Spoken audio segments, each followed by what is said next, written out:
suara gemericik hujan mengguyur genting rumah kayu kecil milik Rizwan. Di dalam rumah yang hanya berukuran 5 kali 7 meter itu, Rizwan duduk termenung di samping ranjang kayu yang sudah usang.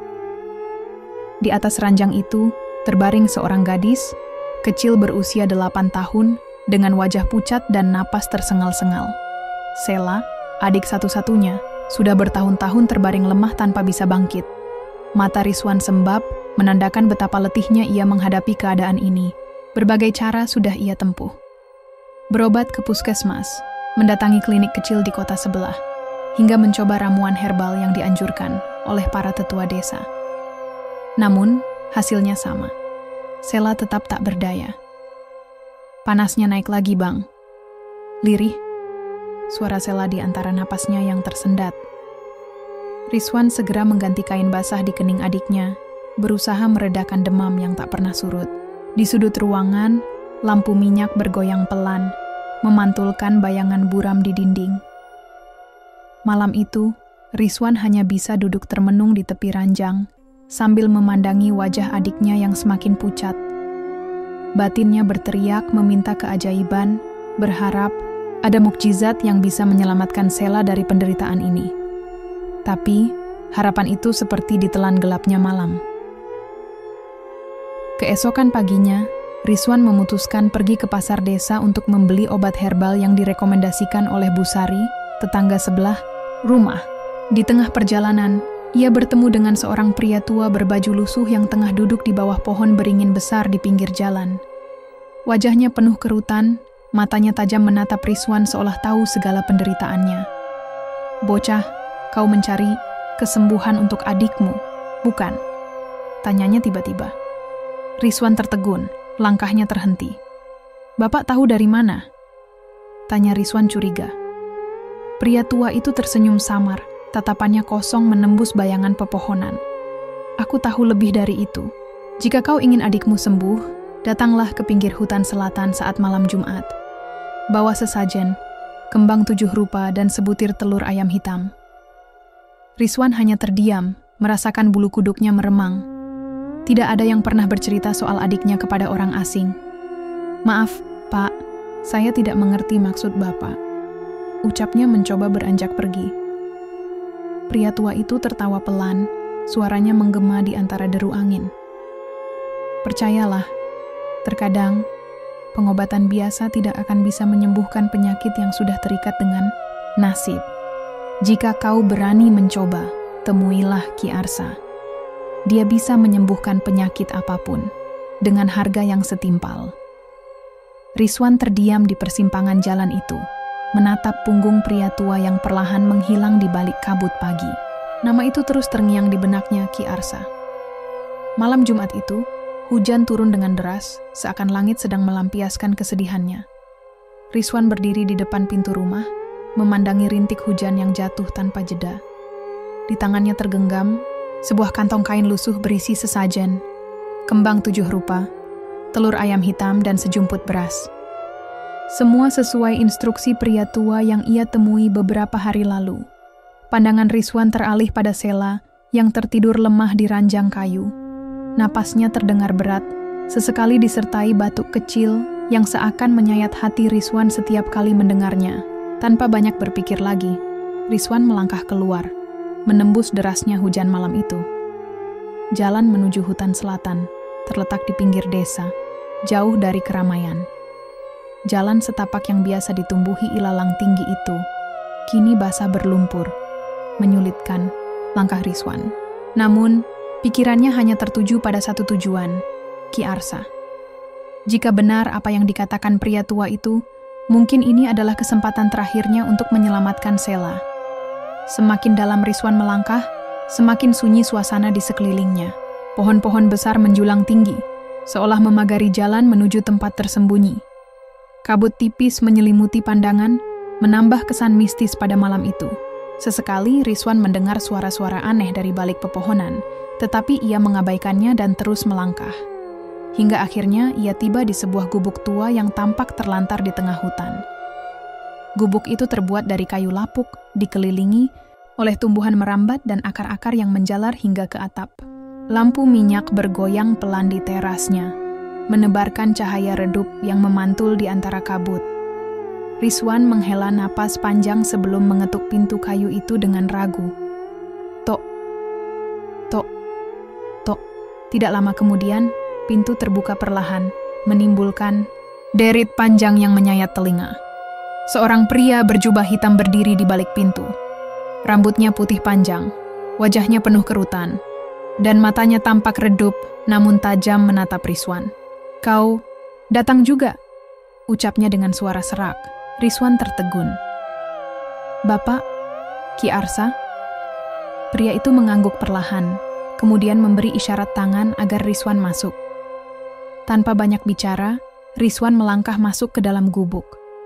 Aroma dupa menyeruak, bercampur dengan bau tanah basah dan kayu lapuk. Di sudut ruangan, terdapat meja panjang yang penuh dengan botol-botol kaca berisi cairan berwarna aneh, serta lilin-lilin hitam yang menyala dengan api kecil.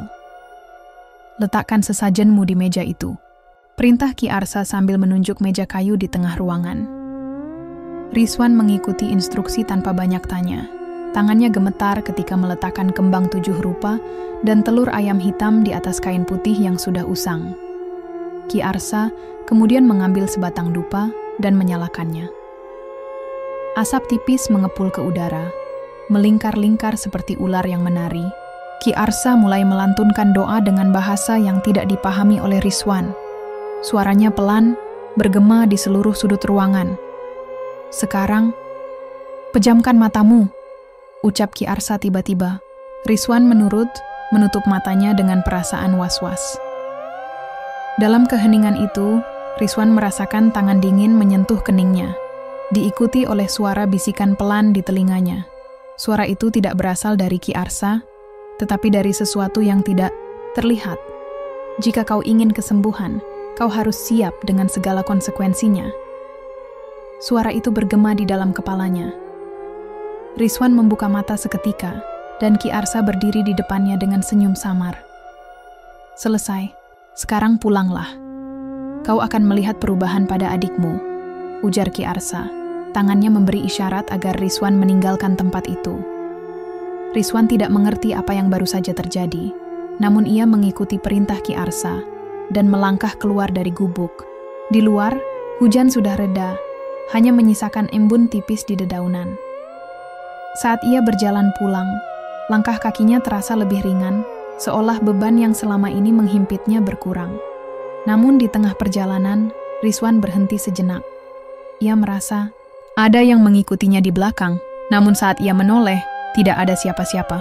Hanya kegelapan dan suara jangkrik yang bersahutan. "Rizwan," bisikan itu terdengar lirih dari balik pepohonan. Rizwan tersentak, mempercepat langkahnya pulang, tanpa menoleh lagi ke belakang. Pagi itu, matahari menyembul malu-malu di balik awan, menyinari pepohonan di sekitar rumah Rizwan yang tampak basah, setelah diguyur hujan semalam. Rizwan terbangun dengan perasaan berat, tubuhnya terasa lelah, seolah baru saja melewati perjalanan panjang. Pandangannya beralih ke sudut ruangan tempat Sela terbaring. Ia tertegun. Sela sudah duduk di tepi ranjang, dengan senyum tipis di wajahnya. Wajahnya tidak lagi pucat seperti kemarin. Matanya yang biasanya sayu kini tampak berbinar. Bahkan, ia menyapa Rizwan dengan ceria. "Bang, pagi," ucapnya dengan suara lembut. Rizwan tidak percaya dengan apa yang dilihatnya. Sela yang selama ini terbaring lemah, kini duduk tegak dan terlihat segar. Kamu sudah bangun?" tanyanya, terbata-bata. Sela mengangguk kecil. "Iya, badanku sudah tidak sakit lagi." Tanpa sadar, air mata jatuh di pipi Rizwan. Hatinya dipenuhi rasa syukur yang mendalam. Ia langsung mendekati Sela dan memeluknya erat. Syukur kamu sembuh, Sela," lirihnya dengan suara bergetar. Hari itu, Rizwan merasa hidupnya berubah. Beban yang selama ini menghimpitnya seolah lenyap. Di dalam hati, ia mengucapkan terima kasih kepada Ki Arsa yang telah membantunya. Namun, kebahagiaan itu tidak berlangsung lama. Malam pertama setelah kesembuhan Sela, Rizwan mendengar suara aneh dari dalam kamar adiknya. Suara seperti orang berbisik, namun tidak jelas apa yang diucapkan. Rizwan mencoba mengabaikannya, menganggap itu hanyalah halusinasi akibat kelelahan. Tapi semakin malam, suara itu semakin jelas. Bisikan lirih itu seolah memenuhi dinding rumah mereka, menggema tanpa arah. Sela. Rizwan terbangun dari tidurnya, keringat dingin membasahi dahinya. Dengan langkah pelan, ia mendekati kamar Sela. Pintu kayu tua itu berderit ketika ia mendorongnya pelan. Di dalam, Sela berdiri di depan jendela, menatap keluar dengan tatapan, "Kosong, Sela. Sedang apa kamu di situ?" tanya Rizwan pelan. Tidak ada jawaban. Tubuh Sela diam mematung. Rambut panjangnya menjuntai menutupi wajah. Rizwan semakin mendekat dan menyentuh pundaknya. "Sela?" Pelan-pelan, Sela menoleh. Wajahnya pucat dan matanya kosong, seolah tidak ada kehidupan di dalamnya. Bibirnya bergerak pelan, menyebutkan kata-kata yang nyaris tidak terdengar. "Sudah datang. Mereka sudah datang, Bang." Rizwan terperanjat. Siapa yang datang?" Sela tersenyum samar, senyum yang tidak biasa, senyum yang tidak pernah Rizwan lihat sebelumnya. "Mereka yang membantuku, yang menyembuhkanku." Rizwan merasakan bulu kuduknya berdiri. Ia menarik Sela menjauh dari jendela dan memeluknya erat. "Kamu cuma mimpi, Dek. Tidak ada siapa-siapa di luar." Namun saat Rizwan menoleh ke jendela, ia bisa melihat bayangan samar berdiri di kejauhan. Di balik pepohonan yang gelap, sesosok tinggi dengan tubuh kurus dan kepala tertunduk memperhatikan rumah mereka dari kejauhan. Rizwan segera menutup gorden dan membawa Sela ke tempat tidur.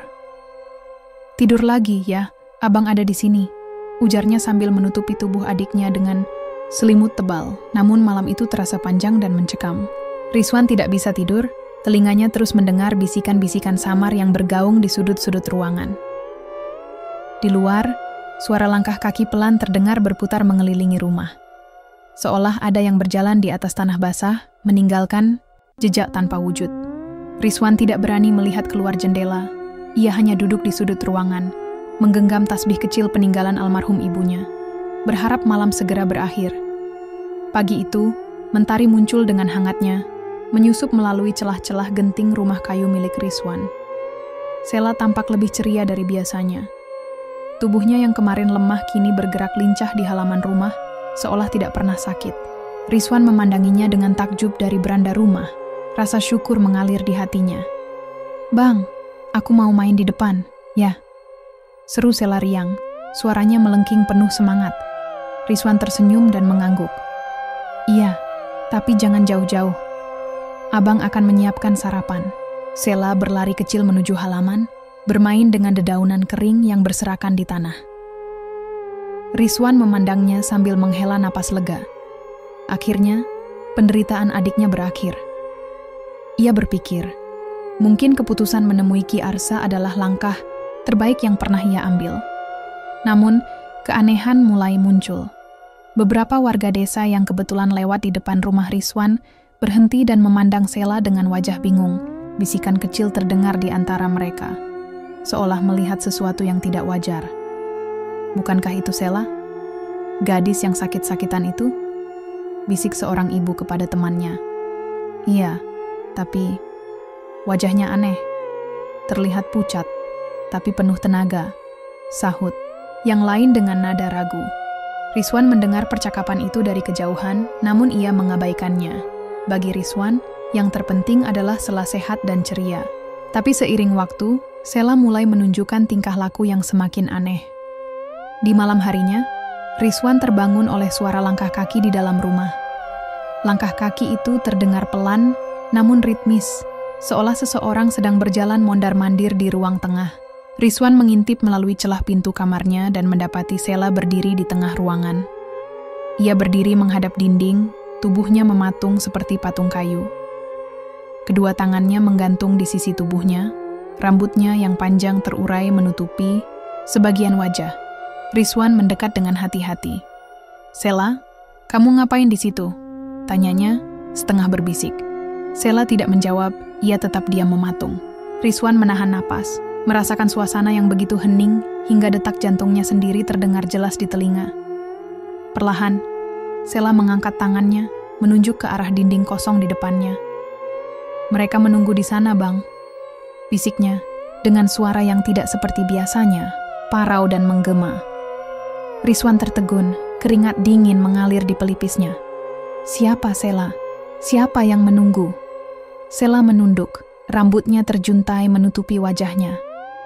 Mereka yang membawa kesembuhan untukku. Mereka belum selesai. Rizwan merasa tubuhnya kaku. Di sudut matanya, ia menangkap bayangan hitam sekilas melintas di balik jendela. Tetapi saat ia menoleh, tidak ada apa-apa di sana.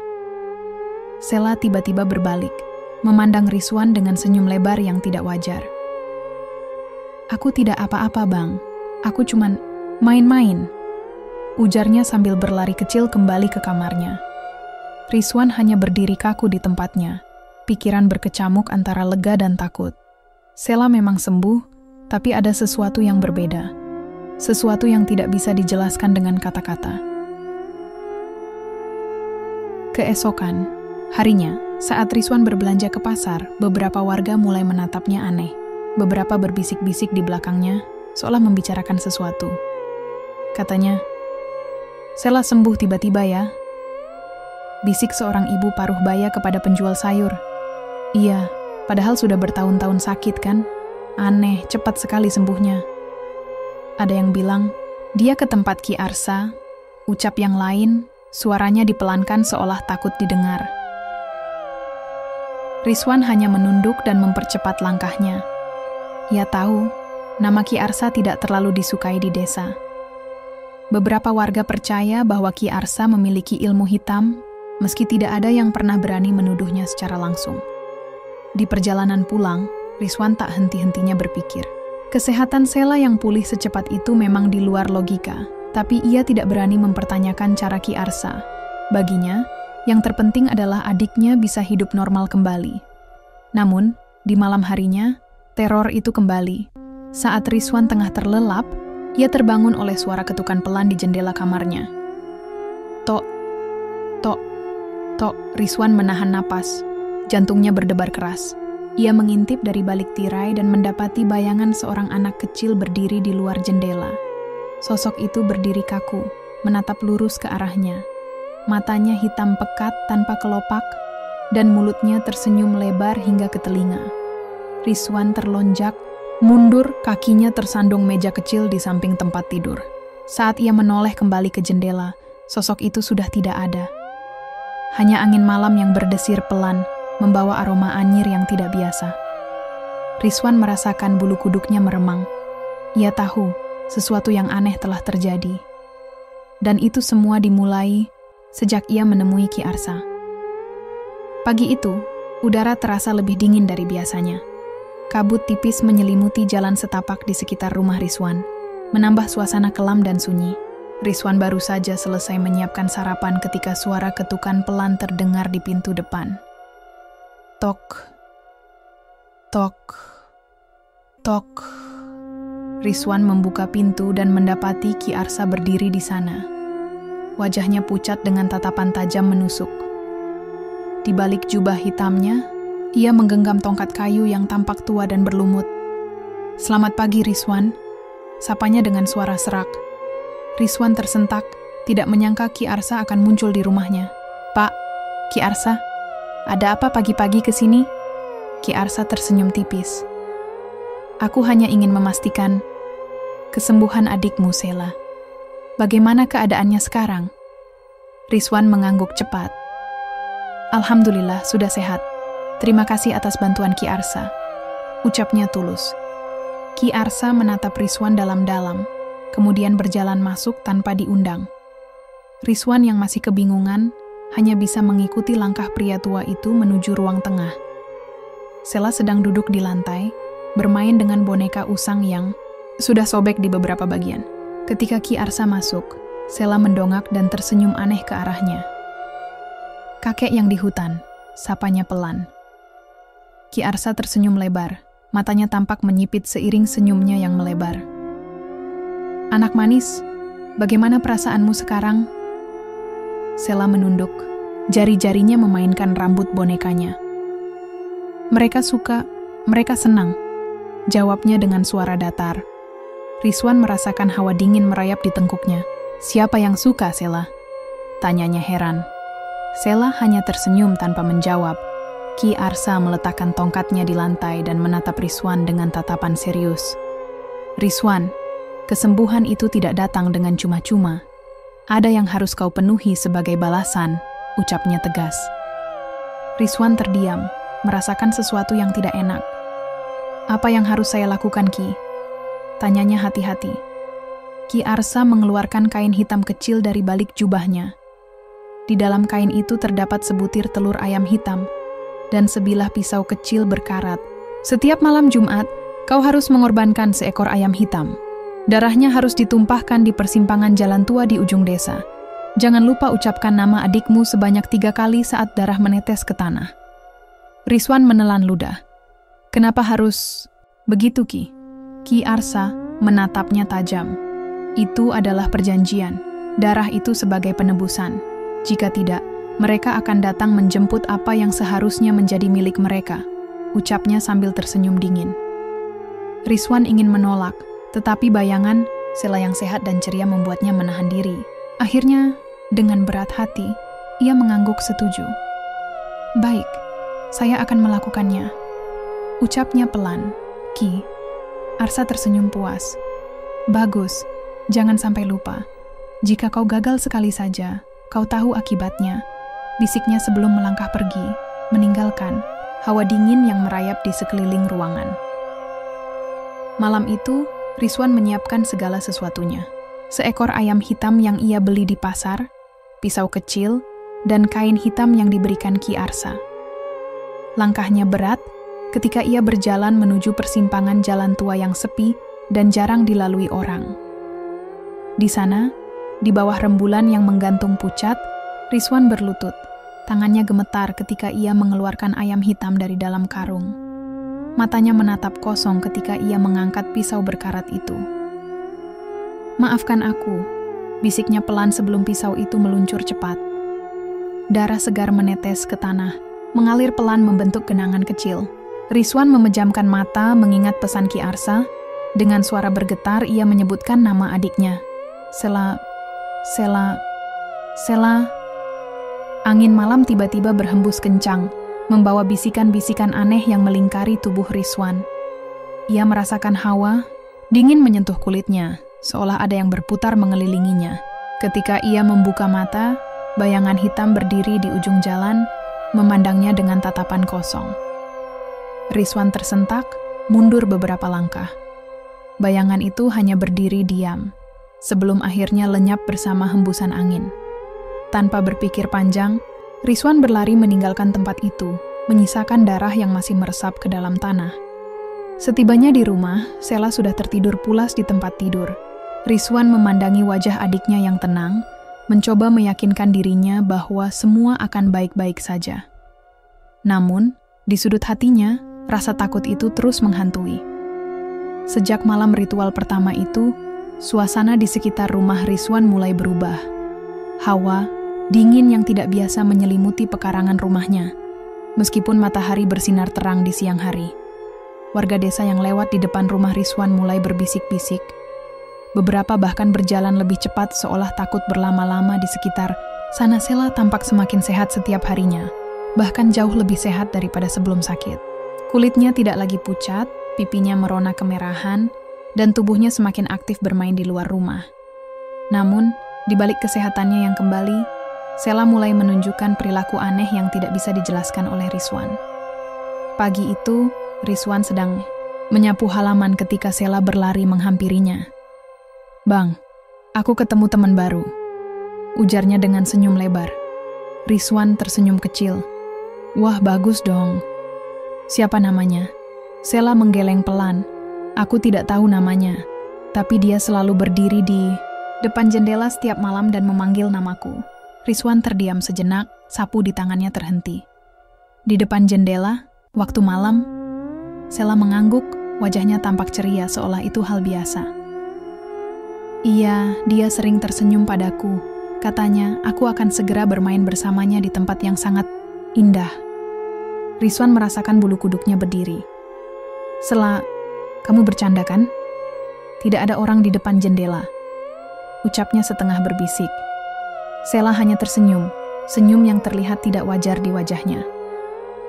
Malam ini, Bang. Dia bilang, malam ini, aku harus ikut. Rizwan terdiam. Pikirannya melayang ke ritual yang ia lakukan setiap malam Jumat. Apakah ada hubungannya dengan pertemuan Sela dan teman yang tidak kasat mata itu? Malam itu Rizwan tidak bisa memejamkan mata. Ia duduk di sudut kamar, menatap Sela yang tertidur pulas di ranjangnya. Lampu minyak berpendar redup, menciptakan bayangan samar di dinding. Sesekali, suara langkah kaki samar terdengar dari arah pekarangan, tapi Rizwan terlalu takut untuk mengintip keluar.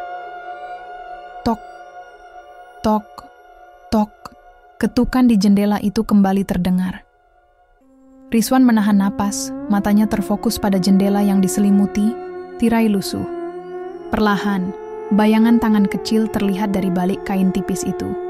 Jari-jari kurus, pucat, menempel di kaca, seolah meminta izin untuk masuk. Rizwan tidak berani bergerak. Kakinya terasa kaku, tangannya gemetar menggenggam tasbih, kecil peninggalan almarhum ibunya.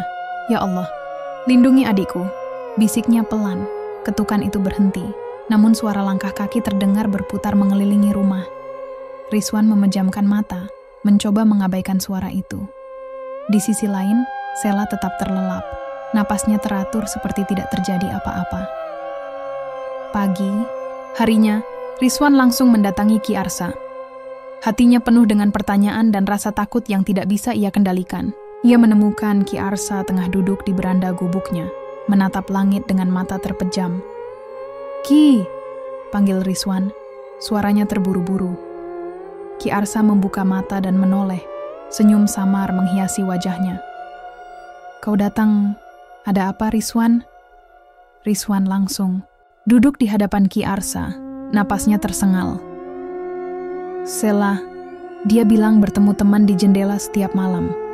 Siapa yang dimaksud, Ki? Apakah ini bagian dari ritual itu?" Ki Arsa menghela napas panjang. "Itu adalah bagian dari perjanjian.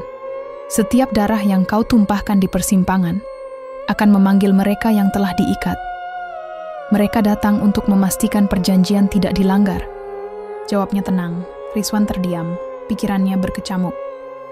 "Jadi, Sela bisa melihat mereka?" Ki Arsa mengangguk. "Lebih dari itu, mereka sedang mempersiapkan Sela. Persiapan menuju pintu yang sebenarnya." Rizwan merasa jantungnya berdegup kencang. "Pintu?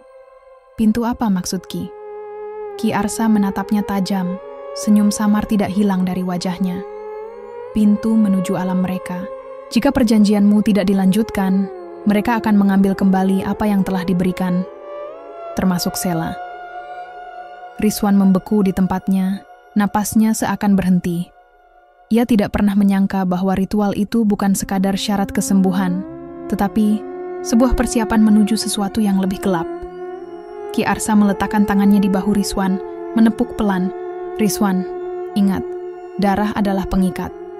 Jika kau berhenti, mereka akan menagih. Jika kau teruskan, Sela akan tetap sehat. Pilihlah dengan bijak," bisiknya pelan. Rizwan tidak bisa berkata-kata. Ia bangkit dengan langkah berat, meninggalkan Ki Arsa di teras rumahnya. Hatinya terasa sesak, pikirannya kacau. Di satu sisi, ia ingin Sela tetap sehat. Tetapi di sisi lain, ia tahu ada sesuatu yang jauh lebih menyeramkan menunggu di balik perjanjian itu. Saat malam kembali tiba, Rizwan duduk termenung di depan rumah, menatap jalan setapak menuju persimpangan tua. Di tangannya, ia menggenggam kain hitam yang berisi sesajen dan pisau kecil. Suara bisikan samar terdengar di telinganya, menyuruhnya untuk melanjutkan. Malam itu, ia kembali melangkah menuju persimpangan. Namun, kali ini langkahnya terasa lebih berat dan lebih mencekam. Malam itu, bulan purnama menggantung penuh di langit, menyinari setiap sudut desa dengan cahaya pucatnya. Angin malam berhembus pelan, membawa aroma lembab dari hutan yang berembun. Rizwan duduk di depan rumah, menatap langit dengan pandangan kosong. Di dalam rumah, Sela tertidur pulas. Napasnya teratur seolah tidak pernah merasakan sakit lagi. Namun, ada sesuatu yang berbeda malam itu. Rizwan merasakan hawa dingin yang tidak biasa, seperti ada kabut yang tidak terlihat menyelimuti sekelilingnya. Dari kejauhan, suara gonggongan anjing terdengar melengking panjang, diikuti suara lolongan serigala yang tidak pernah ia dengar sebelumnya. Rizwan berdiri, langkahnya pelan menuju jendela. Ia mengintip keluar, matanya menyapu halaman rumah yang gelap. Semuanya tampak normal, kecuali bayangan samar di sudut pekarangan yang berdiri diam, memandang ke arahnya. Rizwan memicingkan mata, mencoba memastikan pandangannya. Bayangan itu berdiri tegak, tubuhnya tinggi dan kurus, dengan kepala menunduk seolah tengah berdoa. Rizwan tercekat, napasnya tertahan. Bayangan itu tiba-tiba bergerak, melangkah mundur dan menghilang di balik pepohonan. Pintu rumah tiba-tiba diketuk dengan keras. To. Rizwan melonjak mundur, jantungnya berdebar kencang. Siapa yang datang malam-malam begini? Dengan tangan gemetar, ia membuka pintu perlahan. Di depannya, berdiri seorang wanita tua dengan kerudung hitam yang menutupi wajahnya. Rizwan. Suara wanita itu lirih, nyaris berbisik. Rizwan menelan ludah. Ibu, siapa Anda? Wanita itu tidak menjawab. Tangannya yang keriput terulur ke depan, memberikan sesuatu yang dibungkus kain hitam. Rizwan ragu sejenak sebelum akhirnya mengambil bungkusan itu. Ketika ia mengangkat kepalanya, wanita tua itu sudah menghilang, seolah ditelan kabut. Rizwan berdiri di ambang pintu, memandangi bungkusan hitam di tangannya. Jantungnya berdegup kencang. Perlahan, ia membuka kain itu, dan mendapati sebuah cermin kecil dengan ukiran kuno di pinggirnya.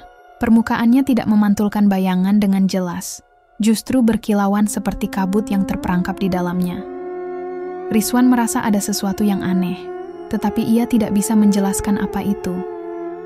Tiba-tiba, suara pelan berbisik di telinganya. Lihatlah, kau akan tahu. Dengan ragu, Rizwan mengangkat cermin itu dan menatap permukaannya. Awalnya hanya gelap, seperti cermin berdebu. Tapi perlahan, kabut di dalam cermin memudar dan bayangan mulai terbentuk. Rizwan tercekat melihat apa yang tergambar di sana. Ia melihat Sela berdiri di tengah hutan yang gelap. Di sekelilingnya, sosok-sosok berjubah hitam melingkar, memegang obor dengan nyala api biru. Wajah mereka tertutup kain, dan di tengah lingkaran itu, Sela tampak tersenyum. Matanya menatap lurus ke arah Rizwan seolah tahu bahwa ia sedang memperhatikan. Rizwan menjatuhkan cermin itu, napasnya tersengal-sengal. Ya Tuhan, apa itu? Desisnya dengan suara bergetar. Tapi ketika ia menunduk, cermin itu tidak pecah, justru tetap utuh dan memantulkan kabut samar yang berputar-putar. Di tengah kebingungannya, suara langkah kaki terdengar dari dalam rumah. Rizwan menoleh dan mendapati Sela berdiri di ambang pintu kamarnya. Wajahnya pucat, rambutnya tergerai menutupi sebagian wajah. Bang, waktunya datang, bisiknya pelan. Rizwan merasa tubuhnya gemetar. Waktu apa, Sela? Sela menatapnya dengan senyum tipis, matanya kosong seperti tidak ada jiwa di dalamnya. Mereka sudah menunggu di hutan. Ki Arsa bilang, malam purnama adalah waktu terbaik untuk bertemu mereka. Rizwan merasakan darahnya membeku. Siapa yang menunggumu, Sela? Sela menggeleng pelan. Kamu akan lihat nanti, kalau kamu berani ikut.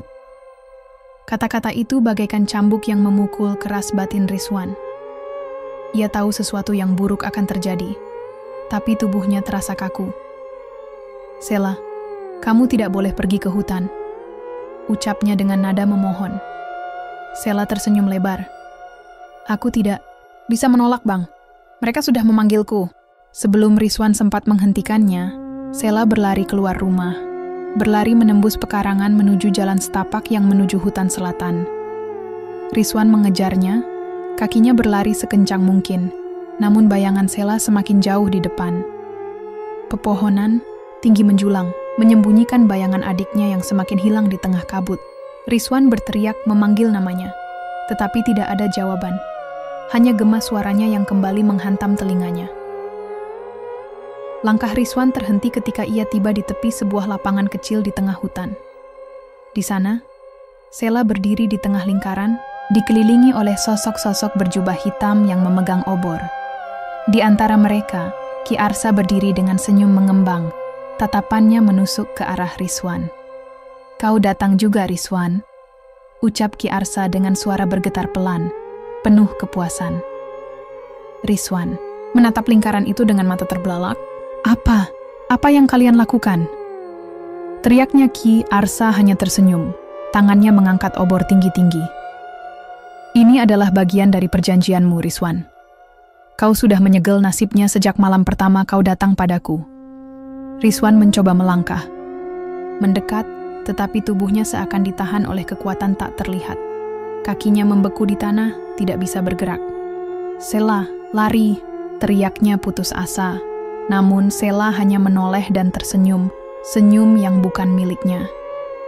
Senyum itu terlalu lebar, terlalu janggal, dan matanya berkilauan merah di bawah sinar purnama. Rizwan jatuh berlutut, air matanya mengalir deras. "Apa yang kalian lakukan pada adikku?" Ki Arsa melangkah maju, meletakkan tangannya di kepala Sela. "Ini adalah permulaan dari segalanya, Rizwan. Kesembuhan tidak datang cuma-cuma. Mereka akan datang mengambil milik mereka, segera." Rizwan hanya bisa menangis di tengah kegelapan hutan, sementara api obor berkobar semakin tinggi, menari di antara bayangan yang tidak kasat mata. Hari-hari setelah malam purnama itu terasa berbeda. Sela masih tampak ceria dan sehat, bahkan lebih aktif dari sebelumnya. Ia sering berlari-lari kecil di halaman, bernyanyi pelan dengan suara lembut yang menghanyutkan. Namun, sesuatu dalam dirinya terasa ganjil. Rizwan memperhatikannya dengan saksama, mencoba mencari tahu apakah yang ia lihat di hutan itu nyata atau sekadar mimpi buruk. Rizwan mencoba melupakan kejadian itu, tetapi ingatan tentang sosok berjubah hitam dan lingkaran ritual tidak pernah pudar. Setiap kali ia menatap mata Sela, bayangan senyum aneh di bawah purnama itu kembali menghantui pikirannya. Suatu sore, ketika Rizwan sedang memotong kayu di belakang rumah, seorang pria tua yang tampak lusuh menghampirinya. Wajahnya berkeriput, rambutnya memutih, dan tubuhnya sedikit bungkuk. "Kau Rizwan kan?" tanyanya dengan suara serak. Rizwan mengangguk, merasa heran dengan kehadiran orang asing itu. "Iya, Pak. Ada yang bisa saya bantu?" Pria itu mendekat, matanya menyipit menatap Rizwan. "Kau sering ke rumah Ki Arsa?" Rizwan terdiam, tubuhnya menegang. "Dari mana Bapak tahu?" Pria itu tersenyum tipis. "Semua orang di desa ini tahu siapa Ki Arsa. Tapi mereka terlalu takut untuk bicara." Rizwan terdiam, rasa penasaran mulai menjalar. "Apa maksud Bapak? Ki Arsa kan orang baik, dia yang menyembuhkan adik saya." Pria tua itu tertawa pelan, suara tawanya serak dan berat. "Sembuh? Apa kau benar-benar yakin dia sembuh, Rizwan?" Rizwan mengerutkan kening. "Maksud Bapak?" Pria itu menghela napas panjang, lalu duduk di atas tunggul kayu yang ada di depan Rizwan. Ki Arsa tidak menyembuhkan, dia hanya mengalihkan. Rizwan semakin bingung. "Mengalihkan? Apa maksud Bapak?" Pria tua itu menatap Rizwan dengan tatapan tajam. "Sela memang tampak sembuh, tapi sakitnya tidak hilang. Itu hanya ditransfer kepada sesuatu yang lebih besar, sesuatu yang tak kasat mata." Rizwan merasakan bulu kuduknya meremang. Apa maksud Bapak? Siapa sebenarnya Ki Arsa?" Pria tua itu menunduk, seolah berpikir sejenak. Dulu, sekitar 20 tahun yang lalu, Ki Arsa bukanlah siapa-siapa. Dia hanyalah petani biasa di pinggiran desa. Sampai suatu malam, istrinya jatuh sakit. Tidak ada yang bisa menyembuhkannya. hingga Ki Arsa mulai belajar ilmu hitam dari orang-orang yang tinggal di hutan selatan. Rizwan mendengarkan dengan napas tertahan. Dan kemudian, perempuan itu sembuh. Sama seperti Sela sekarang. Ceria, lincah, dan tampak sehat. Tapi, di setiap malam purnama, suara jeritan terdengar dari dalam rumah mereka. Tetangga mendengar, tetapi tak ada yang berani bertanya. Hingga suatu hari, perempuan itu hilang. Dan sejak saat itu, Ki Arsa dikenal sebagai dukun dengan kekuatan yang tidak biasa. Rizwan merasakan tubuhnya gemetar. Jadi, Ki Arsa menjebakku. Pria itu mengangguk pelan. Ya, dan bukan hanya kau. Banyak yang sudah menjadi korbannya. Kesembuhan itu tidak nyata, Rizwan. Itu adalah perjanjian. Kau memberi darah, dia memberi kesehatan, tetapi ada harga yang harus dibayar. Rizwan menelan, ludah. Tangannya gemetar hebat. Harga? Harga apa? Pria itu menatap Rizwan dalam-dalam, lalu berbisik. Roh, setiap kali kau menumpahkan darah di persimpangan itu, kau mengikat jiwa Sela dengan entitas yang dipanggil Ki Arsa. Jika kau berhenti, mereka tak akan mengambilnya tan sepenuhnya. Rizwan merasakan lututnya lemas. Jadi, jika aku berhenti, Sela akan... Pria tua itu mengangguk dengan tatapan penuh iba. Akan hilang, bukan mati, tetapi diambil, menjadi bagian dari mereka. Sama seperti yang terjadi pada istri Ki Arsa. Rizwan tersungkur, tubuhnya seolah kehilangan tenaga. Ia tidak menyangka bahwa keputusan nekatnya menemui Ki Arsa akan membawa petaka sebesar ini. Lalu, bagaimana aku bisa menyelamatkan Sela? Tanyanya putus asa. Pria itu menghela napas panjang. Hanya ada satu cara.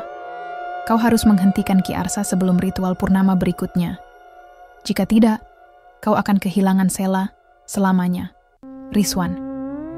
Terdiam, pikirannya kacau. Bagaimana caranya? Ki Arsa bukan manusia biasa. Pria tua itu merogoh saku bajunya dan mengeluarkan sebuah botol kecil berisi cairan hitam pekat. Ini adalah minyak damar hitam. Hanya bisa didapat dari akar pohon tua di tengah hutan selatan. Taburkan ini di depan rumahnya dan bakar dengan api dupa. Itu akan mengusir pelindungnya dan melemahkannya. Hanya saat itu kau bisa melawan Ki Arsa.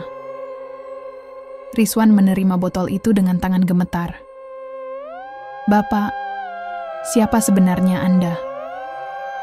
Pria itu tersenyum, samar. Seseorang yang pernah merasakan kehilangan, sama sepertimu. Sebelum Rizwan sempat bertanya lebih jauh, pria tua itu bangkit dan melangkah pergi. Tubuhnya menghilang di balik kabut. Rizwan berdiri mematung di tempat, genggamannya menguat pada botol kecil di tangannya. Di dalam rumah, Sela menyanyi pelan sambil memainkan boneka kayu usang yang kemarin tak pernah disentuhnya. Suara nyanyiannya terdengar lirih, tetapi Rizwan dapat merasakan sesuatu yang tidak wajar di sana. Suara itu seolah berlapis, seperti ada dua suara yang bernyanyi dalam satu tubuh. Rizwan tahu, waktunya semakin menipis. Jika ia ingin menyelamatkan adiknya, ia harus bergerak cepat. Malam itu terasa lebih gelap dari biasanya. Langit ditutupi awan tebal, menyembunyikan cahaya bulan purnama yang seharusnya bersinar terang. Di dalam kamar, Sela tertidur pulas, senyum tipis terukir di wajahnya seolah sedang bermimpi indah. Namun, Rizwan tidak bisa tidur. Di tangannya botol kecil berisi minyak damar hitam pemberian pria tua itu tergenggam erat. Kata-kata pria tua itu terngiang kembali di telinganya. Hanya ada satu cara. Kau harus menghentikan Ki Arsa sebelum ritual purnama berikutnya. Jika tidak, kau akan kehilangan Sela selamanya. Rizwan menatap wajah Sela yang damai dalam tidurnya. Air mata mengalir pelan di pipinya. Maafkan aku, Dek. Abang janji akan melindungimu, bisiknya pelan. Ia tahu malam itu adalah saat yang tepat. Ritual berikutnya akan segera dilaksanakan. Rizwan mengambil napas panjang, meraih pisau kecil yang ia sembunyikan di balik meja. Langkahnya pelan, namun mantap, menyusuri jalan setapak menuju gubuk Ki Arsa di pinggir hutan selatan, angin malam berhembus kencang, menggoyangkan ranting-ranting pohon seolah berbisik memperingatkannya. Kabut tipis menyelimuti jalan setapak, namun Rizwan tidak gentar. Di dalam hatinya hanya ada satu tujuan, menghentikan Ki Arsa dan menyelamatkan Sela. Sesampainya di depan gubuk Ki Arsa, Rizwan berhenti. Gubuk itu tampak lebih menyeramkan dari biasanya, diterangi oleh lampu minyak yang menyala redup. Di sekitar gubuk, patung-patung kecil dari batu tersusun melingkar, di tengahnya terdapat sesajen berupa kembang 7 rupa dan ayam hitam yang diletakkan di atas kain putih. Rizwan menahan napas, ia membuka botol kecil yang dibawanya, aroma minyak damar, hitam langsung menyebar di udara. Dengan hati-hati, ia menaburkan minyak itu di sekitar pintu masuk dan jendela gubuk, mengikuti petunjuk pria tua itu. Setelah itu, ia menyalakan dupa kecil yang ia bawa, meletakkannya tepat di atas minyak yang sudah tertumpah. "Ayo." Berhasil, gumamnya pelan. Dupa itu terbakar dengan cepat. Nyala api kecil menjalar di sepanjang minyak damar hitam. Asap tebal berwarna hitam mengepul, menyebar ke sekeliling gubuk. Tiba-tiba, suara jeritan terdengar dari dalam rumah. Rizwan tersentak mundur, napasnya tersengal. Jeritan itu menggema di tengah malam, disertai suara benda jatuh dan kaca pecah. Pintu gubuk terbuka lebar, dan Ki Arsa muncul dengan wajah penuh kemarahan. Matanya menyala merah, rambutnya terurai, acak-acakan.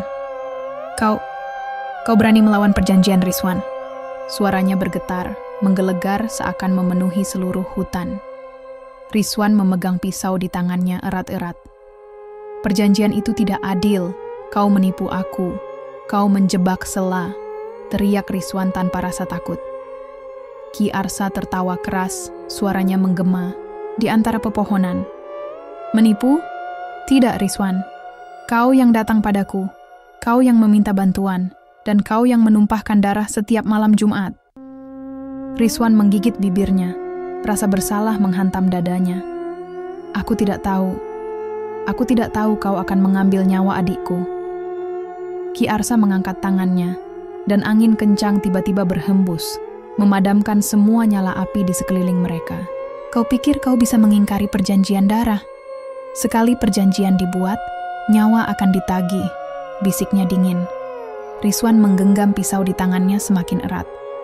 "Tidak akan kubiarkan, Sela akan tetap hidup," teriaknya, lalu berlari ke arah Ki Arsa. Ki Arsa tersenyum sinis, tangannya diangkat tinggi-tinggi. Akar-akar pohon dari bawah tanah tiba-tiba muncul, melilit kaki Rizwan, menghentikan langkahnya.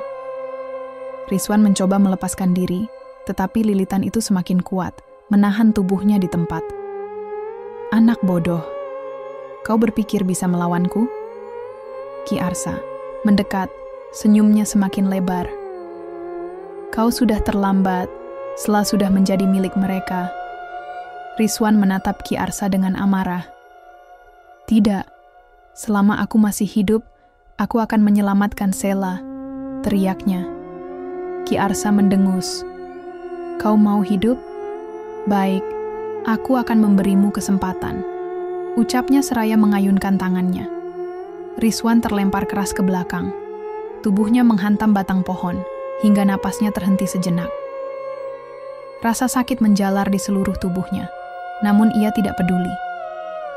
Dengan sisa tenaga, Rizwan bangkit, menatap Ki Arsa yang kini berdiri dengan bayangan hitam berputar di sekelilingnya. Di detik itu, Rizwan melihat bayangan di belakang Ki Arsa, sesosok wanita berdiri diam, wajahnya pucat dengan mata kosong. Itu adalah istri Ki Arsa. Wajahnya tampak dingin, tatapannya kosong, namun bibirnya bergerak seolah ingin mengatakan sesuatu. Rizwan tersentak, ia menyadari bahwa wanita itu adalah korban ritual yang sama seperti yang akan terjadi pada Sela. Tanpa berpikir panjang, Rizwan menghunus pisau yang ia bawa dan berlari ke arah Ki Arsa sekali lagi, kali ini dengan teriakan penuh amarah. Ki Arsa mencoba menghentikannya dengan mantra yang dilantunkan cepat, namun Rizwan menutup telinganya, terus berlari menerjang badai angin yang menyerangnya dari segala arah. Di detik terakhir, Rizwan menusukkan pisau itu tepat ke dada Ki Arsa, mengakhiri mantranya seketika. Ki Arsa berteriak keras, suaranya menggema hingga ke seluruh penjuru hutan. Cahaya merah menyala dari luka tusukan itu, diikuti suara jeritan dari bayangan-bayangan hitam yang mulai berputar liar, sebelum akhirnya menghilang menjadi kabut tipis. Tubuh Ki Arsa roboh ke tanah, matanya melotot menatap Rizwan. Kau pikir sudah selesai? Bisiknya sebelum mengembuskan napas terakhir. Rizwan terengah-engah, pisau itu masih tergenggam di tangannya, berlumuran darah.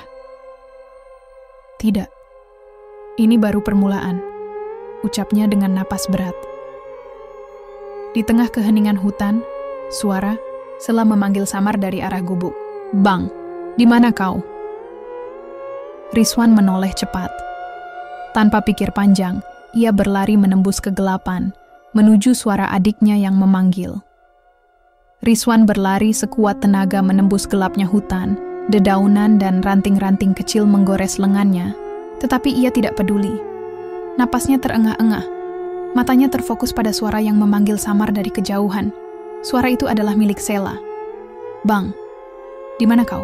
Rizwan mempercepat langkahnya, hingga akhirnya tiba di sebuah lapangan terbuka di tengah hutan. Di sana, Sela berdiri dengan tatapan kosong, mengenakan gaun putih lusuh yang melambai-lambai diterpa angin. Di sekelilingnya, bayangan-bayangan hitam melingkar berbisik dalam bahasa yang tidak dimengerti Rizwan. Sela! Teriak Rizwan sambil melangkah maju. Namun, langkahnya terhenti ketika bayangan-bayangan itu mulai bergerak, mengelilingi Sela dengan cepat. Suara desisan dan bisikan samar memenuhi udara, menciptakan aura mencekam yang menekan dada Rizwan. Sela, bangun, ikut abang pulang.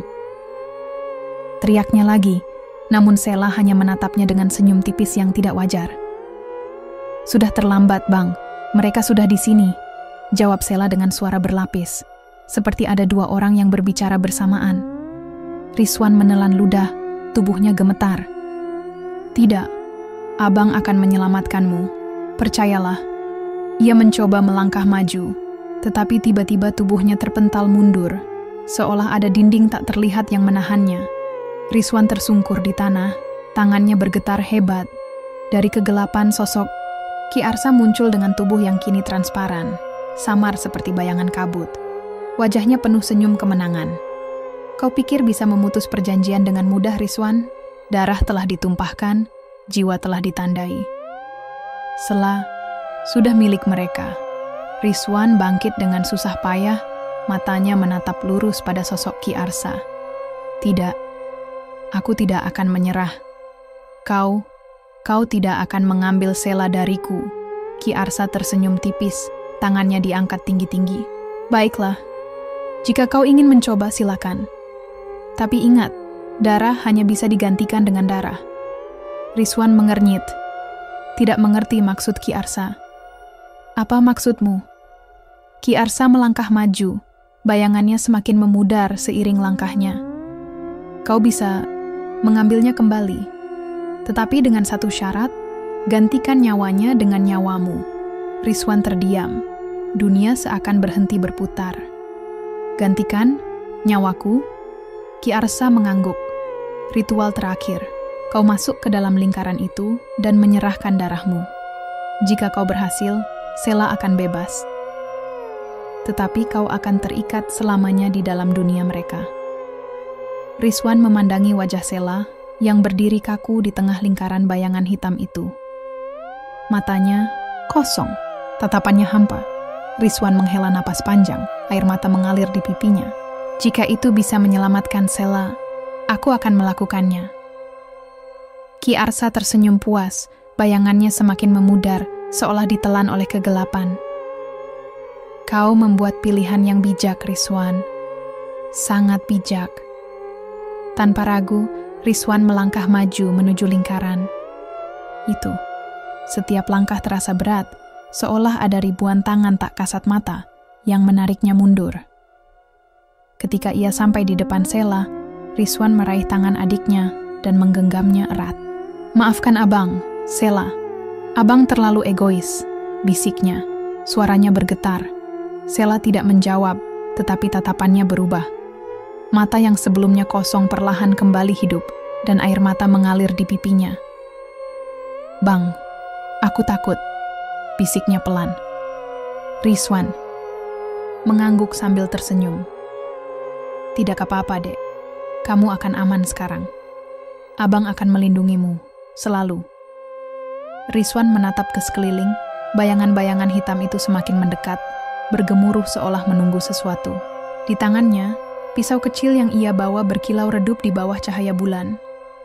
Dengan satu tarikan napas panjang, Rizwan menutup matanya, lalu menggoreskan pisau itu di telapak tangannya. Darah segar menetes ke tanah, diikuti oleh suara gemuruh yang semakin kuat. Sela tiba-tiba tersentak, tubuhnya bergetar hebat. "Bang, jangan tinggalkan aku," isaknya. Rizwan tersenyum sambil menyeka air mata di pipi Sela. "Kamu akan baik-baik saja, Dek. Abang akan selalu menjagamu, meski tidak di sini." Tiba-tiba, angin kencang berhembus, melingkari lingkaran. Itu, bayangan hitam menghilang satu persatu, terseret oleh pusaran angin misterius.